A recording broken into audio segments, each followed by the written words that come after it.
What's happening, boys and girls out there in YouTube land?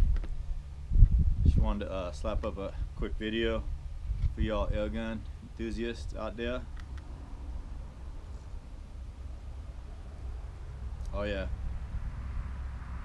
buddy of mine, Antonio Ledbetter, he told me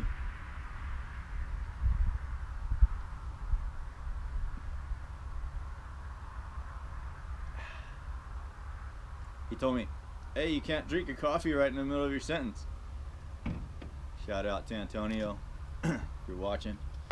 But yeah, I'm going to drink my coffee. It's pretty cold. Cold snap starting to hit. We had snow cover all around the desert a couple days ago, but it's starting to burn off now. But anyway, I wanted to ask you guys if anybody's heard what's going on with like the Donnie FL and stuff like that. Like, I started hearing rumors that his company got shut down temporarily or permanently or something because something got to do with LDCs and air rifles, or his LDCs and powder burners or something like that. But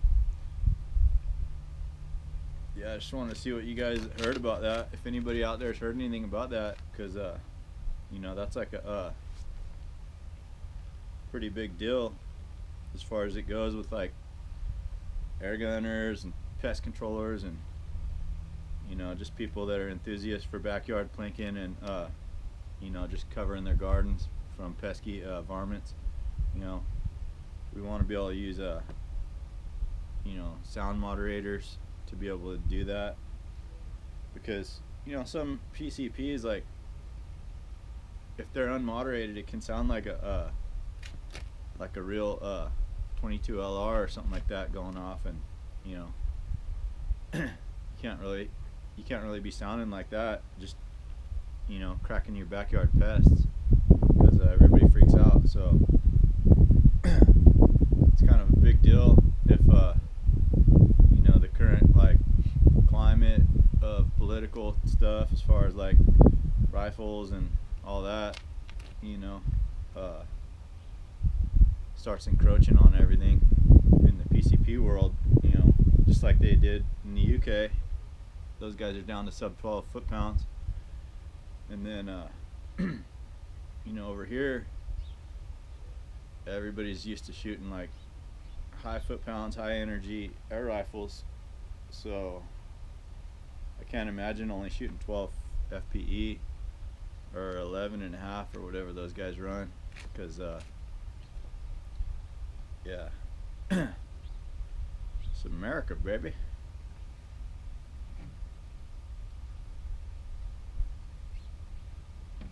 So yeah, just let me know in the comments if anybody's heard what's going on with that. Somebody said there were some threads already on it, but I couldn't find any.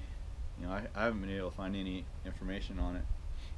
So anyway, some of the stuff I've been working on real quick is buddy of mine, Luis from Airguns, Idaho. I did a collaboration on this Benjamin Kratos, and he did the humor egg install and the porting, and then carbon sleeve on the barrel, and then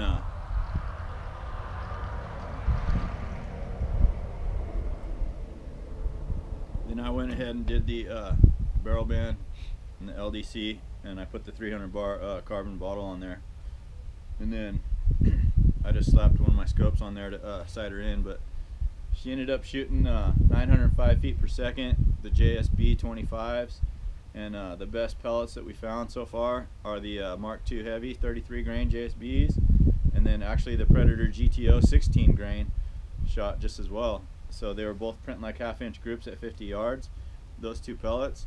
But then I found a lot of 25 cal PCPs are kind of pellet picky, in that they don't tend to shoot like a wide range of projectiles really well. Like 22 and 177, you can usually find a pretty good assortment of projectiles that they'll group pretty tight. But like with 25 cal, I mean, with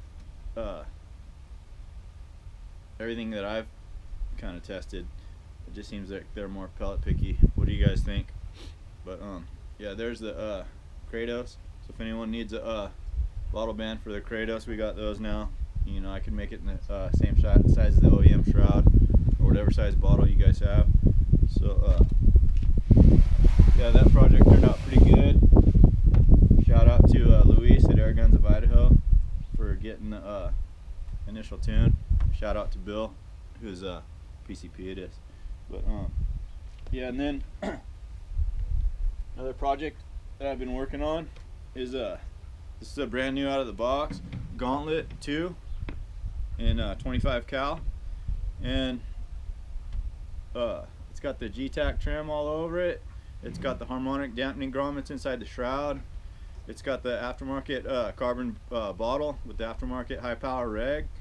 And then this one ended up, I didn't touch any of the internals. All I did was put the high power reg on there and the aftermarket bottle, and then we did the barrel harmonics. But this ended up shooting 25 grains at 1,005 feet per second. Okay, and so I was like, after I cronied it, I was like, well, that's not, you know, gonna be accurate, because, you know, JSBs are supposed to get shot at like you know, 880 or whatever to be accurate. But it was so accurate, I couldn't believe it. 1,005 feet per second, super accurate, like half inch at 50, reliably with no flyers. So that was crazy, because Gauntlet is easy to get into as far as budget PCP. With the G-Tac on there, takes it to a whole nother level. And then just the carbon bottle and the reg just totally finished it off. And I couldn't believe what a good budget powerhouse and accurate critter sniper that this thing turned out to be. So Gauntlet 2, bone stock, just a couple little tweaks on it, 1,005 feet per second, dead nuts accurate. Okay.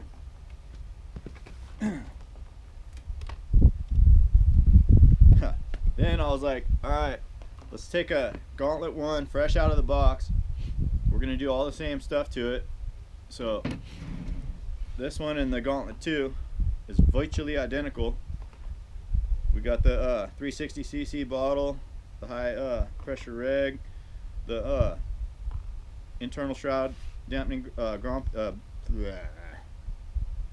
internal harmonics dampeners in the shroud, and then the G-Tac trim. This one's done in red and black colorway, but so everything's the same. It's just Gauntlet 1 versus Gauntlet 2. I put a Picatinny adapter on the dovetail just so I can mount my scope easier, and it actually brings it up to a nice height for my mid-height scope mounts. But anyways, this one, same exact setup, no internal modifications, 960 feet per second for the 25 grain JSBs, and exact same grouping, like half inch at 50 yards, reliably with no flyers. So 950 the Gauntlet 1, 1,005 for the Gauntlet 2 feet per second. But Gauntlet 2 has a adjustable hammer spring.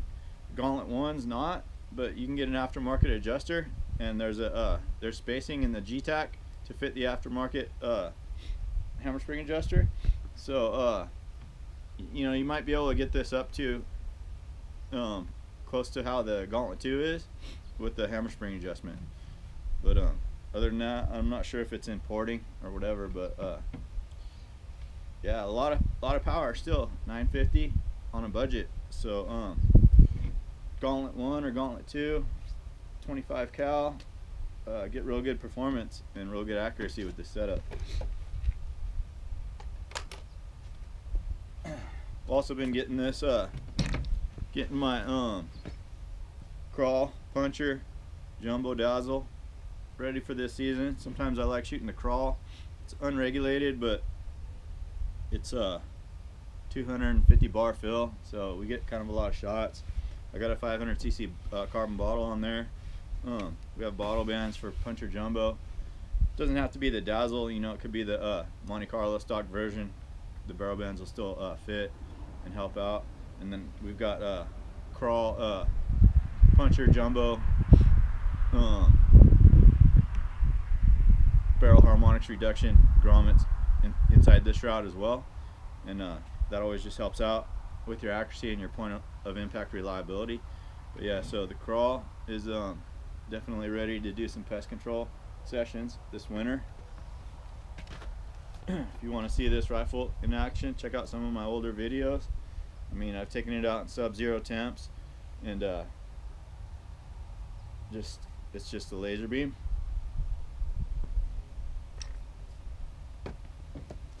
Then been playing with my 25 cal Avenger recently as well. 420cc bottle on there. It's got the gold and black colorway ATAC kit on this one, and on this one it's running the M-Lock bipod. And then some of the updates to the ATAC chassis is we've moved the bipod mount from where it was back here to up here now, so it's a little bit more stable, like if you're bench rest shooting, because the bipod's farther forward. And then we improved the bottle clamp, and then you know, the graphics are a little different. There's stippling on the forend grip now for offhand shooting, and then there's just a cool little bullet graphic and some 3D work on there. So yeah, the ATAC kits are coming along real nicely. And then on this particular build, it's got the Terminator barrel shortening kit, the barrel shroud shortening kit, which allowed us to take 3 3/4 inches off of the shroud, so that it's a little bit easier to manage when you're just kind of like out in the field or out in the brush, you know, or if you're holding it like kind of like upside down, the muzzle's not dragging on the ground. But yeah, on this I'm running a 60-24 Discovery optic with the sunshade, and then it's 25 cal and this shoots 80s. So real happy with the way the Bumblebee colorway came out on this. It fits in real good out in the desert.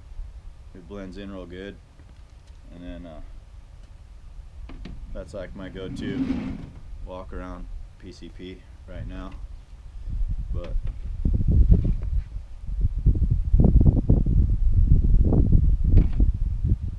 yeah, that's about it. The Avenger bullpup, the Terminator BTAC kit, I don't have one built up because Luis has the one that I had built up right now. But if you want to check it out, go check it out on his channel, Airguns of Idaho. He'll probably be doing a video on it shortly. It's got the gray BTAC kit all over it, which has the bully band, the muzzle band, and then it has the rear rail support. And then we did a low profile cheek weld for it as well. And then that just takes the Avenger bullpup just over the top to the next level. If you need to get into one of these kits, just hit me up in the comments. As far as accuracy and durability, bang it around, and then it kind of takes care of all the little shortcomings that platform had. I mean, it only had a couple shortcomings, but yeah, just take care of those, and that's a really great platform as well. But anyways, yeah, it's a bummer, man, because Donnie FL is, you know, the leading LDC moderator for PCP vendor out there, you know, and those guys always helped everybody out, make them custom adapters, you know, and then of course with their whole website being down, you know, that they run the Saber Tactical and stuff like that, but it's like yeah, I don't know what's gonna happen with that. And then yeah, they're real fast shipping. All their products are always 100% perfect every time you get them. So yeah, I'm pretty bummed out that those guys got well, I don't know what happened to them, but I just heard rumors about what happened to them, so, or what's going on with it.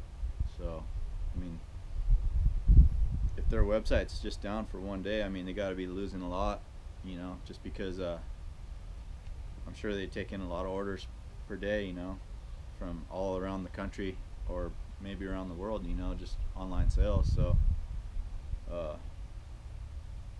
yeah, I'm not sure how that could happen, especially since there's not really regulations.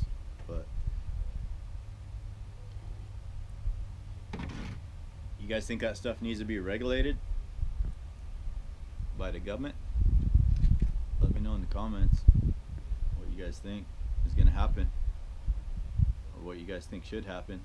You know, it seems like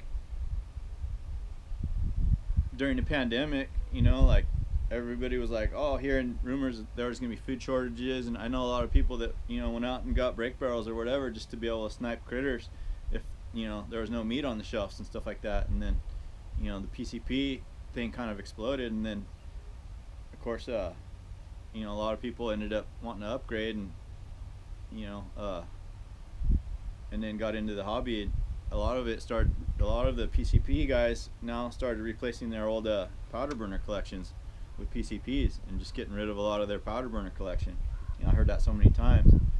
But I think a lot of the PCP, you know, community, they kind of like started going overboard for sales, you know, to compete, and then for clickbait, like on YouTube, just pushing like high power, you know, like big caliber, you know, automatic, semi-automatic PCPs, like, oh, use PCPs for home defense. And it's just like all that over the top activity. I've kind of commented on a couple of the big YouTubers channels, like, dude, what are you guys doing? Like, you're just gonna draw the wrong kind of attention to air rifling. But you know, everybody's just in an arms race or whatever, a clickbait race or whatever, for their slice of the pie. So everybody just pretty much just took it next level. And I feel like air rifles were kind of like given to the rural communities and put out there in the Walmarts and stuff to take care of the critters on their farms and around their households and whatnot. And it's like, yeah, those are like 15 foot-pound, 17 foot-pound, you know, brake barrels. But now everyone's like, oh, dude, we gotta be able to make PCPs to be able to compete with 22 LRs. And that's like the trendy thing to do now, right at the moment, is, dude, this is a race against 22 LRs. But 22 LRs are, you know, those things are regulated. So if your PCP is doing the same thing as 22 LR, what do you think is going to happen?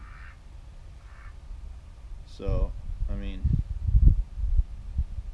I've always kind of been trying to utilize light projectiles as light as possible, even when I'm shooting slugs.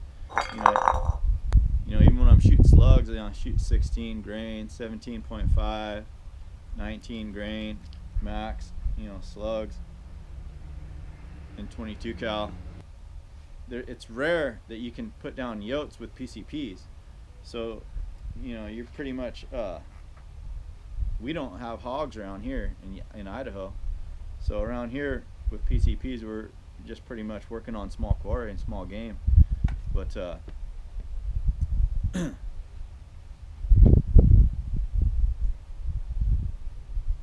it seems like with the higher power PCPs, they're going to end up getting regulated. And then once they start writing legislation for the higher power PCPs, you know, the legislation is going to sweep across all the power levels, you know, because they're going to have to do with LDCs, it's going to have to do with barrel length, it's going to have to do with butt stock, adjustability, grip. It's going to, you know, so now that the doors look like they're going to swing open for regulations,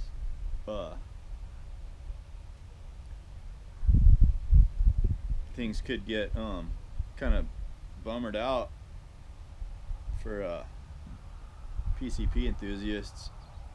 But I mean, hopefully I'm wrong. Hopefully Donnie FL will reopen and it ain't gonna be nothing but a thing, and I'm gonna say, like, yeah, we had to dust our shelves like we said on the website, but I don't think they're dusting their shelves. From what I've heard, it's something else.